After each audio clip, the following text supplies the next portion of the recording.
ఈ బైక్ ర్యాలీలు ఇవన్నీ చేసి హడావడి పడి ఎవరికైనా ఇబ్బంది కలుగుతుందనే ఒక ఆందోళన, ఆవేదన ఎప్పుడు ఉంటుంది ఆయనలో. ఆయన మనసును కూడా మీరు తెలుసుకునే విధంగా దయచేసి ప్రతి ఒక్కరు కూడా క్రమశిక్షణతో పనిచేయండి. అదేవిధంగా అధికారంలో వచ్చినాక కొన్ని ఇబ్బందికరమైన పరిస్థితులు మనం చూసాం.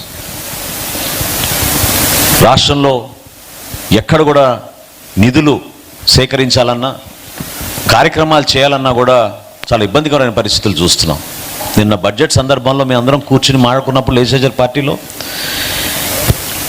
ఒక ఆలోచన పవన్ కళ్యాణ్ గారికి ఉన్నప్పుడు ప్రజల్లో తీసుకెళ్ళడానికి తగిన విధంగా నిధులు కూడా ఉండాలి. పంచాయతీరాజ్ శాఖలో జల్ జీవన్ మిషన్ కింద ఇంటింటికి మనం కుళాయిలు ఇంటింటికి కుళాయిల ద్వారా రక్షిత మంచినీటి పథకం అందిద్దామని మనం సూపర్ 6లో మనం మాట ఇచ్చాం. భవిష్యత్తులో చక్కటి ఆరోగ్యం ఉండాలి, ఎవరు కూడా నీటి గురించి బిందెలు పెట్టుకుని మోసుకుంటూ కిలోమీటర్ల తరబడి నడవకూడదనేది పవన్ కళ్యాణ్ గారి ఆలోచన. కానీ ఎంత దుర్మార్గంగా గత ప్రభుత్వం, గత పాలకులు 5 సంవత్సరాల్లో రాష్ట్రానికి జరిగిన నష్టం ఈ ఒక్క ఉదాహరణ నేను మీకు చెప్తాను. కేంద్ర ప్రభుత్వం కేటాయించిన 14,500 కోట్ల రూపాయలని జల్ జీవన్ మిషన్ కోసం ఉపయోగించుకోకుండా కేవలం 2,250 కోట్ల రూపాయలు వాళ్ళు ఉపయోగించారు. ఆ కార్యక్రమమే ఈ సంవత్సరానికి ముగిసిపోతుంటే పవన్ కళ్యాణ్ గారు, చంద్రబాబు నాయుడు గారు మొన్న ఢిల్లీకి వెళ్ళినప్పుడు ప్రధానమంత్రి గారిని, కేంద్ర మంత్రి గారిని అభ్యర్థించి ఇది చాలా అవసరం మాకు, సూపర్ 6లో మనం మేనిఫెస్టోలో కమిట్మెంట్ చేశాం, దీన్ని ప్రజల్లోకి తీసుకెళ్లాలని ఆ రోజు రిక్వెస్ట్ చేస్తే మరొక 4 సంవత్సరాలు వాళ్ళు పొడిగిచ్చారు. అంటే చూడండి ఒక్కసారి, ఒక్క ఛాన్స్ అన్న వ్యక్తి ఏ విధంగా రాష్ట్రానికి ఇంత నష్టం కలిగించాడో మీరు చూడండి. కేంద్ర ప్రభుత్వం కేటాయించిన నిధులు కూడా ఉపయోగించుకోకుండా దుర్మార్గంగా మన రాష్ట్రానికి అంత నష్టం కలిగించారు.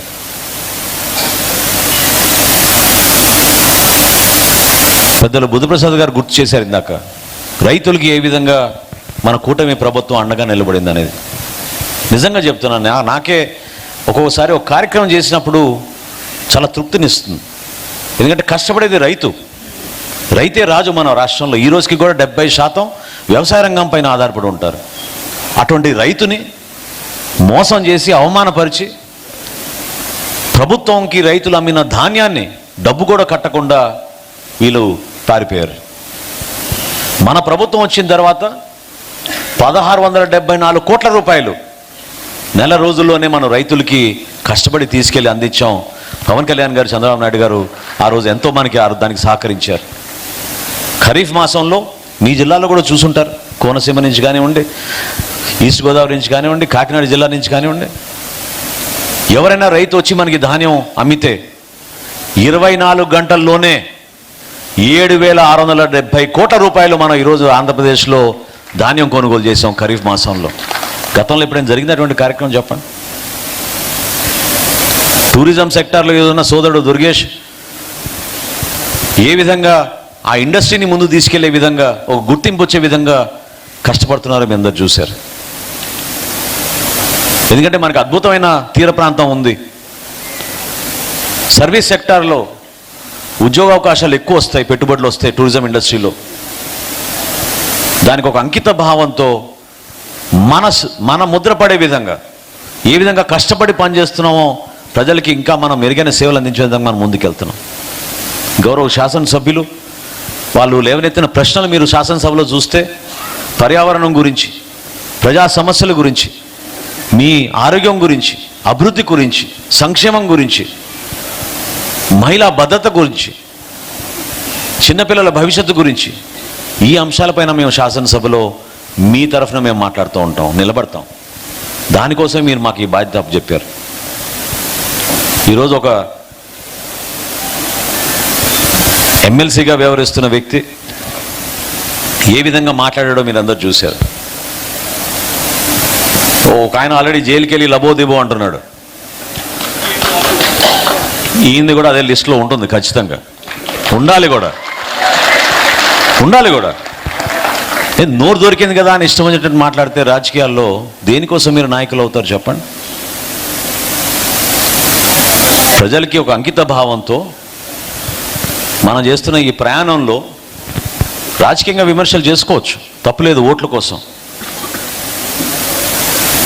ఎప్పుడైనా మీరు పవన్ కళ్యాణ్ గారు మీరు నన్ను గెలిపిస్తేనే నేను ఈ పని చేసి పెడతాను ఎప్పుడైనా అన్నారా చెప్పండి?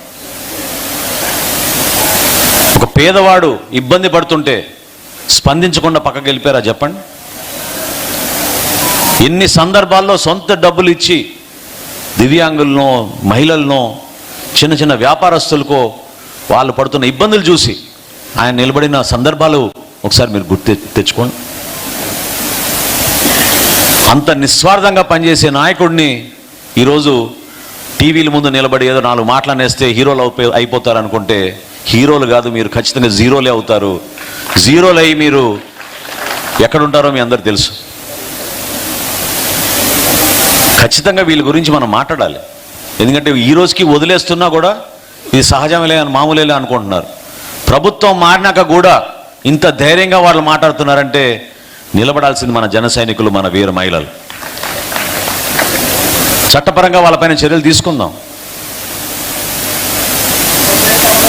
ఏ సందర్భంలో అయినా సరే మన నాయకుడిని అగౌరవపరిచినప్పుడు, మన పార్టీని వాళ్ళు కించపరిచే విధంగా మాట్లాడినప్పుడు ఖచ్చితంగా మీరందరూ కూడా నిలబడాలి, మాట్లాడాలి.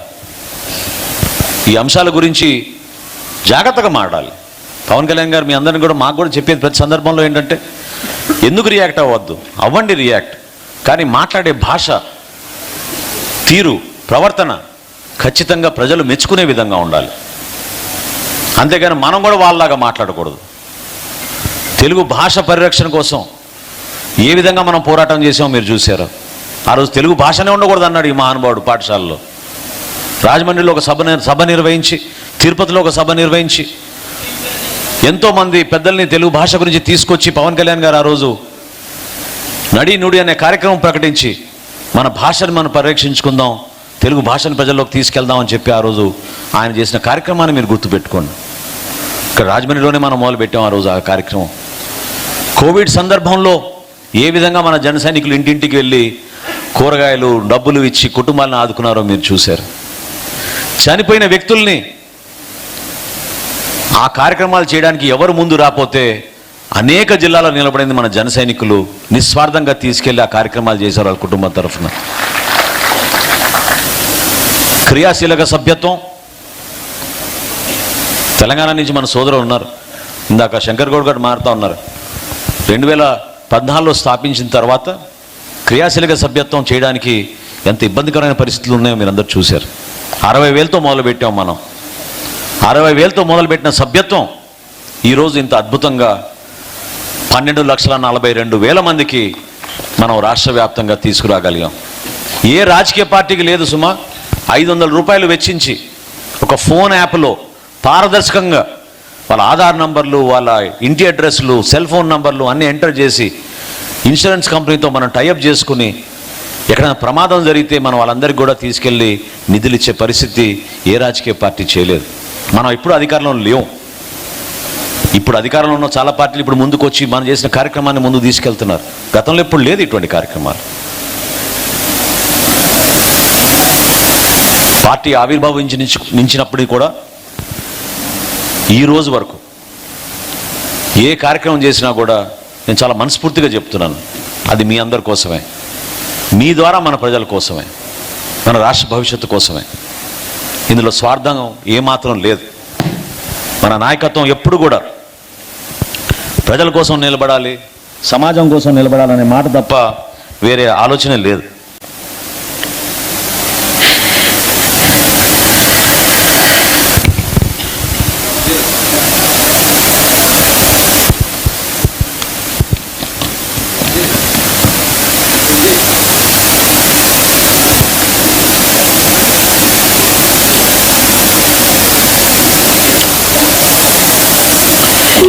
పార్లమెంట్ కోఆర్డినేటర్స్ కూడా నేను కోరుతున్నాను, మీరు ఎట్టి పరిస్థితుల్లో కూడా మండల స్థాయి మీటింగ్లు పూర్తి చేసుకుని ప్రతి మండలానికి ఒక 3 5 కమిటీగా వేసి సభ ఏర్పాట్ల గురించి వాళ్ళకి బాధ్యత అప్పచెప్పి మార్చి 12వ తారీఖు కల్లా మీరు ఆ కార్యక్రమాలు పూర్తి చేసుకుని కాకినాడకి వచ్చే విధంగా మీరు ప్లాన్ చేసుకోండి.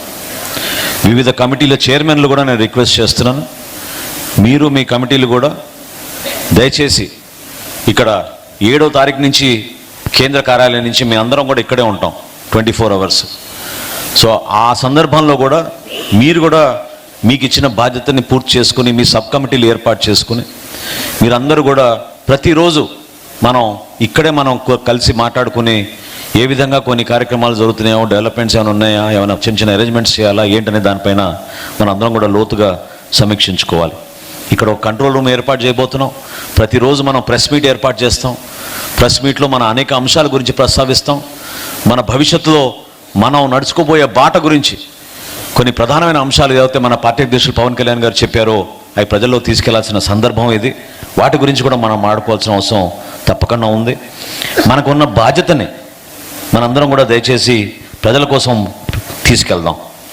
ఏ విషయమైనా కానివ్వండి, ఇది పార్టీ ప్రోగ్రాం అనేది ఒక ఆలోచన అయితే ఈ పార్టీ ప్రోగ్రాం ఈ వేదిక ద్వారా అంతిమంగా మన ఆంధ్రప్రదేశ్ ప్రజలకి ఒక చక్కటి అవకాశంగా మనం భావించుకోవాలి.